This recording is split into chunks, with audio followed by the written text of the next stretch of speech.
It was a Tuesday. They always pick Tuesdays to bury you. Quiet. Forgettable. The conference room was full. No one would meet my eyes. Not even her.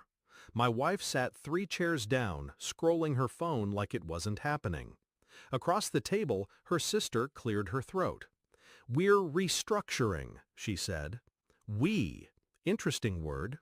I stared at the termination contract. Simple. Cold. Standard. And then I saw it. Clause 17B. All company-sponsored licenses, authorizations, and certifications will be invalid upon termination. They thought that clause stripped me of something. They didn't realize it stripped the company of everything. I closed the folder, smiled, and signed. It started 6 months ago. Little shifts.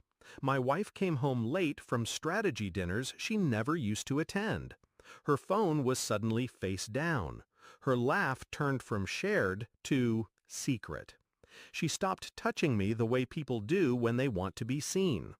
Her father, the CEO, began avoiding direct meetings. I'd built the operations side from the ground up, but suddenly I was left off invites. Decisions happened around me, not through me. Then came her sister. Bright smile, empty resume. The family called it a legacy move. I called it a red flag stitched in gold thread. I watched the chessboard reshape itself. My seat, slowly, methodically, being edged out. And still, I said nothing. Because sometimes silence is strategy. Sometimes you let the knife dig deep, so they don't notice it's in their own back. I started gathering contracts, email trails, meeting minutes, the original incorporation docs they never read. They were playing politics. I was playing architecture. You see, the firm's operational certifications, environmental, technical, financial compliance, weren't in their names. They were in mine. I'd volunteered years ago when no one else wanted to take the required exams.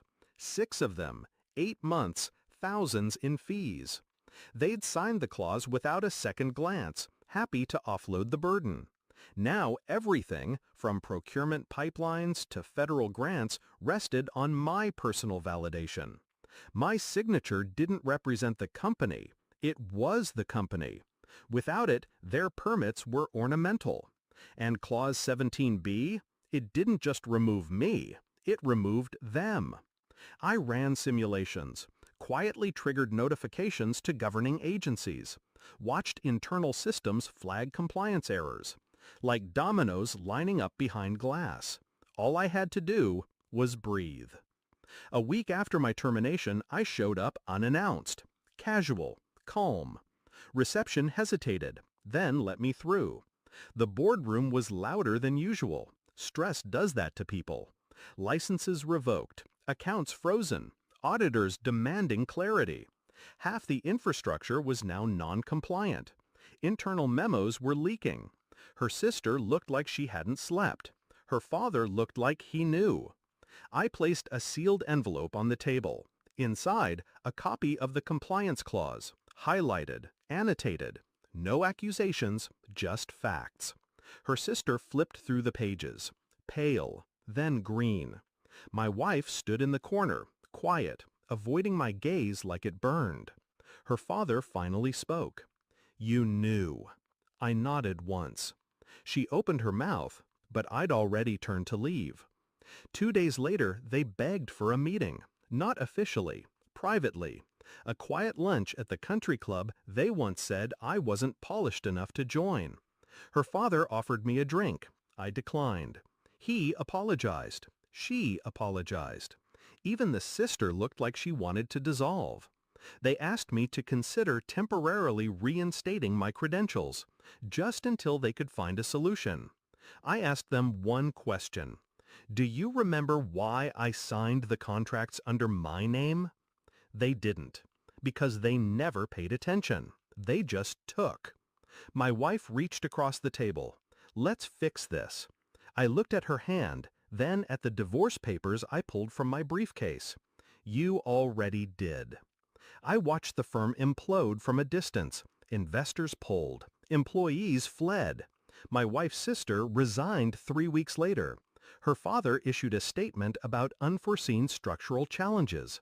No one mentioned me by name. They never do when they lose. I moved cities, opened a boutique consultancy, small, precise, profitable. I hire slow, fire slower. My clients sign every clause, every single one. As for her, she sent a letter last month. No return address, just one line. You knew the whole time. Yes, I did. That was the point. I don't burn bridges. I just make sure they only carry one name before I walk away.